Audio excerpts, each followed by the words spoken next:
con la más fácil, que sería ascitis, ¿vale?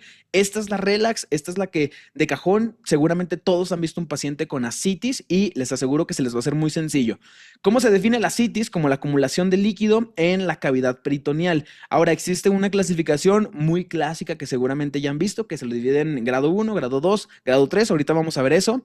Nada más tienen que recordar ahorita de inicio que la grado 3 va a ser una ascitis clínicamente visible. Básicamente, nosotros vemos al paciente y desde que lo vemos entrar a la consulta, sabemos que trae ascitis, ¿vale? Le cuesta respirar, el abdomen muy globoso, ustedes percuten y se siente todo, con matidez. Entonces, bueno, ahorita vamos a ver eso más adelante, ¿vale? En cuanto a la epidemiología, 50% de los cirróticos lo presenta. Es bastante alta la tasa, hay que tenerlo muy en cuenta. Y fíjense, desde que se diagnostica la ascitis, muere al año el 15% de pacientes. Entonces, es algo que aumenta muchísimo lo que es las complicaciones. De hecho, si ustedes se van a la escala de pronóstico y mortalidad del Child-Pugh, que es la que usamos para cirrosis descompensada y compensada, se van a dar cuenta que una de las cosas que evalúa el Child-Pugh es ascitis, ¿vale? También la encefalopatía hepática la evalúa y hay otros parámetros bioquímicos que ya después cuando veamos la clase de cirrosis per se, vamos a ver el Child-Pugh, ¿vale? Entonces, ascitis evaluada en el Child-Pugh, ya saben, 15% de los pacientes que se diagnostican en ese mismo año van a morir, ¿vale? 50% de los cirróticos, está súper alta la tasa, ¿vale? Diagnóstico con ultrasonido abdominal, muy importante, cuando la ascitis ya es grado 3, clínicamente se puede diagnosticar. De hecho, es muy fácil que ustedes la diagnostiquen. Ahorita vamos a verlo en la clasificación, ¿vale? Y fíjense, toda ascitis de nuevo hay que identificar para hacer paracentesis en este tipo de pacientes, ¿vale? Eso tenerlo bien en cuenta. Recuerden que si llega alguien debutando con paracentesis, con ascitis, hay que hacerle paracentesis, ¿vale? Clínica, aumento del perímetro abdominal. Esto pues creo que es evidente, pues evidentemente el abdomen se va a hacer globoso.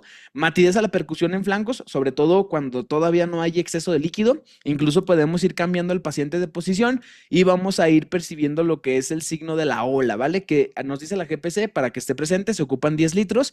La matidez cambiante entre lo que son estos flancos, cuando el paciente se reposiciona de un lado u otro, ocupa tener el paciente de 1 a 3 litros de lo que sería líquido ascítico, ¿vale?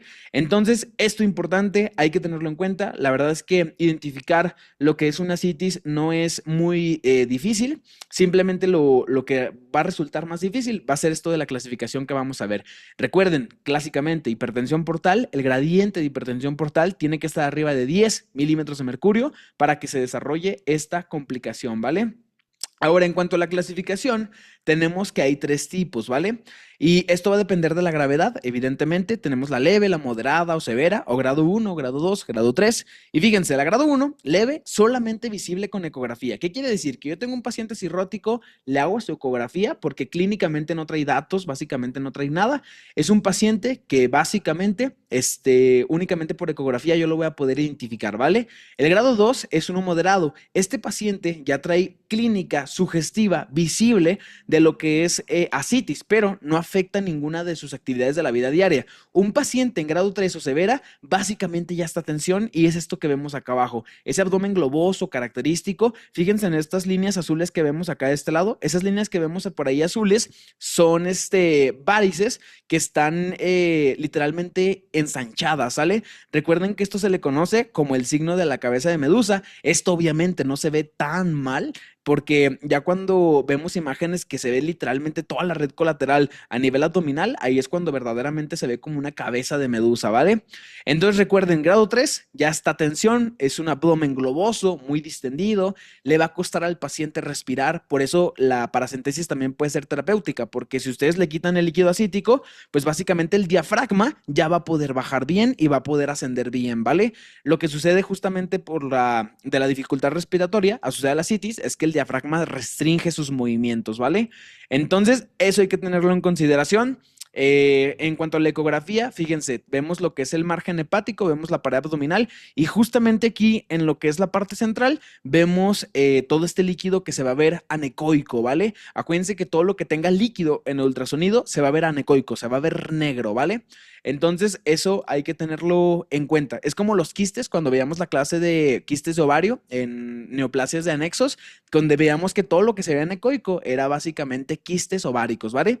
Entonces, paracentesis, ¿cuándo vamos a realizar este tipo de procedimientos? Seguramente, como bien les dije, como internos les tocó realizarlas, ¿vale? Siempre que sea de nuevo la ascitis y importante, cuando venga un paciente en grado 3 o sea refractaria. ¿Refractaria qué? Refractaria a diuréticos. Ahorita vamos a ver más adelante que la base del tratamiento de la ascitis inicialmente van a ser diuréticos, ¿sale? Sobre todo dos tipos, vamos a ver más adelante que es la furosemida y la espironolactona. Ahorita lo vamos a ver eso, ¿vale? Ahora, importante, una vez que yo saque mi líquido, voy a mandar a analizarlo y voy a hacer dos cosas. Uno, estimarle el índice de gasa, que acuérdense que el índice de gasa es un gradiente entre la albúmina sérica y la albúmina del líquido acítico. Gracias a este gradiente yo puedo determinar ciertas causas. Si me están hablando de hipertensión portal, si me están hablando de un hepatocarcinoma, por ejemplo, ¿vale? Fíjense, cuando está por arriba de 1.1, sugiere causas de trasudado. Puede ser una hipertensión portal. Acuérdense que el trasudado sucedía por la cuestión del aumento de la presión hidrostática en la vena porta y la disminución de la presión coloidosmótica porque el hígado ya no produce albúmina, ¿sale? Por eso la albúmina se evalúa en estos parámetros, ¿vale? Falla cardíaca, evidentemente va a ser un paciente que va a acumular líquidos por la falla de bomba y síndrome de Blood-Chiari, ¿vale?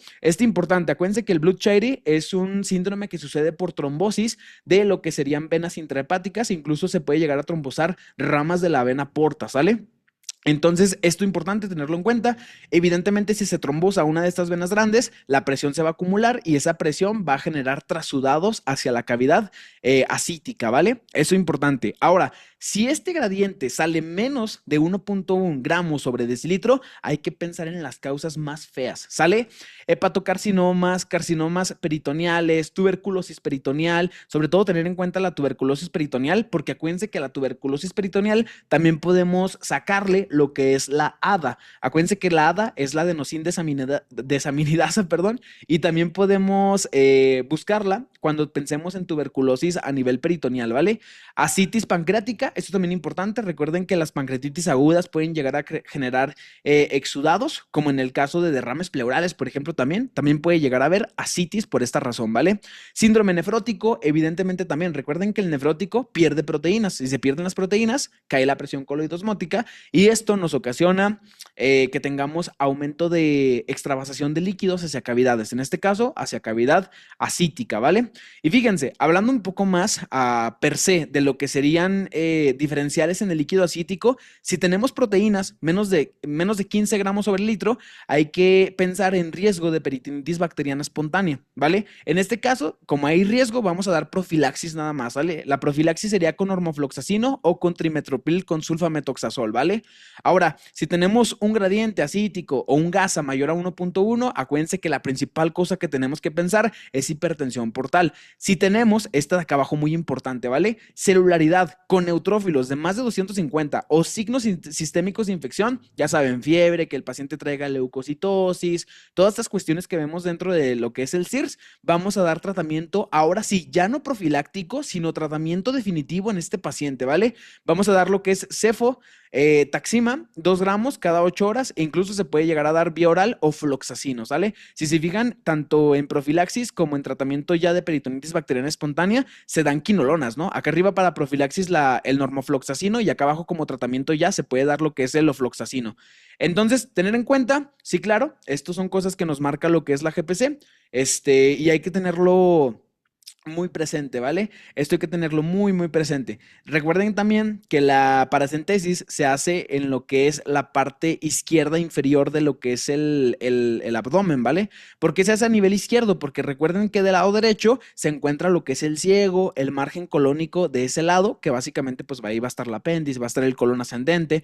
Y de este lado, como tenemos el sigmoides, pues tenemos menos riesgo de perforar al paciente en caso de que usemos esta técnica, ¿vale? Entonces hay que tener cuidado, recuerden que es del lado izquierdo y teniendo en cuenta siempre esa referencia, ¿vale? Esa referencia anatómica que les digo de los márgenes colónicos, ¿vale?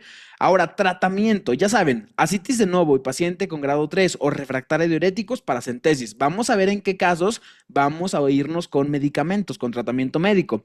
Ascitis grado 1 no la vamos a tratar como tal, per se, ¿vale? Incluso pues no le vamos a hacer paracentesis. Ascitis grado 2, en este caso vamos a usar dos cosas pilares, restricción de sodio y diuréticos. ¿Cuánto? ¿Cuándo se empieza con lo que son diuréticos y cuáles son los diuréticos? Va a ser espironolactona y, como bien les digo, furosemida, ¿vale? Importante aquí, la espironolactona de 100 miligramos es como se empieza, la furosemida se empieza con 40. Inicialmente se tiene que pesar al paciente. La forma más efectiva para ir viendo que el paciente vaya teniendo un adecuado drenaje de lo que es ese líquido es pesar al paciente. El paciente tiene que ir perdiendo peso conforme va usando lo que son los diuréticos, ¿vale? Recuerden que el cuerpo humano hace un efecto muy peculiar que se le llama taquifilaxia. Qué es lo que sucede con esto? Después de usar mucho tiempo un medicamento, el receptor se acostumbra y se va haciendo resistente a lo que es el medicamento.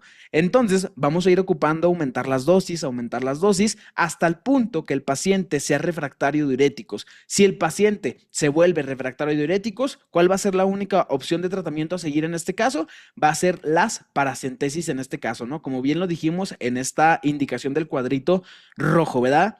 Eso es importante. Recuerden las dosis máxima porque fíjense que de Espiro y furosemida se puede llegar a preguntar 400 en Espiro y en furosemida 160. Y recuerden los mecanismos de acción. La furosemida es un diurético de asa, la espironolactona es un diurético ahorrador de potasio. Otro nombre en el que se le conoce es un antagonista de los receptores de mineralcorticoides, ¿vale? Recuerden que este también forma parte de los fármacos de los cuatro fantásticos, ¿vale? Para insuficiencia cardíaca. Entonces, pues bueno, tenemos ahí la furo, la espironolactona. En el caso de la restricción de líquidos y lo que es sodio, en este caso que sea menor a 120 a 125 miliequivalentes por litro. Esto pues importante, sobre todo pues les digo, la restricción del sodio junto con los diuréticos van a ser las dos cosas más importantes. El retiro de diuréticos, ¿cuándo vamos a quitar un diurético? Sobre todo cuando tengamos efectos adversos relacionados a estos, ¿vale? Hiponatremia severa, sobre todo menos de 125 miliequivalentes sobre litro, este efecto adverso más relacionado a lo que es la furosemida. Acuérdense que la furosemida tiene que ver con el bloqueo de un contrasportador, que tiene que ver con el sodio, el calcio y el potasio. La espironolactona bloquea directamente lo que es el receptor de mineralcorticoides, entonces ahí también se ve afectado el intercambio entre sodio y potasio. Y falla renal también sería otra forma de poder contraindicar estos medicamentos, sobre todo la espironolactona, porque recuerden que ante falla renal el riñón va a dejar de funcionar. Entonces no va a tirar potasio lo que es el paciente. Si le damos espironolactona junto con falla renal, le podemos causar una hipercalemia, ¿sale? Y recuerden, la hipercalemia es un dato para hacer una urgencia dialítica, ¿vale? Eso importante, ¿vale? Incluso puede producirles arritmias, bloqueos auriculoventriculares que hay que tener en cuenta, ¿vale? Encefalopatía hepática también hay que retirar diuréticos, calambres idiopáticas también, sobre todo por la cuestión del potasio, porque puede ser que el paciente tenga una hipercalemia secundaria al ahorro de potasio por espironolactona, ¿vale? Ahora, ascitis sensible a diuréticos. Lo mejor que nos puede llegar a pasar es que nos pregunten esto. ¿Por qué? Porque si un paciente es sensible a diuréticos, ¿con qué vamos a empezar el tratamiento? Con Espiro y con furosemida, ¿vale? Si escuchan un poquito de ruido es porque están abriendo el portón de mi casa. No se vayan a espantar, solamente es eso, ¿vale? Les menciono para que no se vayan a espantar, ¿vale? Entonces, eso creo que quedó claro, eso creo que está sencillo de entender. La verdad es que es lo mejor que nos puede llegar a pasar. Ahora va a haber en dado caso también ascitis refractaria o resistente a diuréticos. Ya saben que en ese caso el tratamiento sería paracentesis, ¿vale? Y recuerden, la forma efectiva de ir checando que el paciente va funcionando la depuración de líquidos es porque el paciente va bajando de peso, ¿vale? Ahora, los AINES, hago mucho hincapié en esto, sobre todo porque la GPC los menciona mucho. Los AINES, fíjense que aumenta lo que es la resistencia a los diuréticos. Entonces, traten de evitar los AINES en los tratamientos para pacientes con ascitis, secundaria cirrosis, porque esto aumenta lo que es el riesgo de que el paciente tenga que empezar con paracentesis seriadas, ¿vale? Dado porque ya se hizo de ser sensible a diuréticos a ser resistente a lo que son los diuréticos, ¿vale? Ahora, importante, técnicas avanzadas a utilizar. Esto es más de gastroenterología, se los puse más como un recuento y más como algo anecdótico, porque es algo que evidentemente como médicos generales no vamos a usar. Tenemos el catéter percutáneo de derivación transyugular intrahepático, o también conocido como TIP, que fíjense que este se va a usar en todos los pacientes que requieran múltiples paracentesis. Si yo tengo un paciente que por alguna razón ya se hizo, ya tabicó lo que fue el lugar de las paracentesis, ya no le podemos hacer más paracentesis, Entonces, lo más ideal sería hacer esto, ¿vale? Colocar un tip. Y básicamente lo que hace este es que hace una derivación de la circulación entre lo que sería el lado portal hacia lo que serían las venas suprahepáticas, ¿vale? Acuérdense que estas venas suprahepáticas van a llevar la irrigación o van a drenar a la vena cava superior, ¿vale? También tenemos derivación portosistémica quirúrgica, que estas, la verdad, son cosas que, les voy a ser sinceros, son cosas muy avanzadas, cosas que les digo, no van a preguntar, pero se los pongo, aún así. Tenemos, la vamos a hacer en paracentesis seriadas, que se ocupan hacer, contraindicación contra los TIPS, y pues evidentemente que no se puede hacer trasplante, ¿vale? Esto importante, recuerden que para que el paciente cumpla los criterios para trasplante es muy difícil. Entonces, a todos los pacientes que no cumplen trasplantes, se les hace catéter, o sea, se les pone el TIP, pues, se les pone derivación portosistémica. Entonces, esto hay que hacerlo en dado caso que tengamos este tipo de pacientes, ¿vale?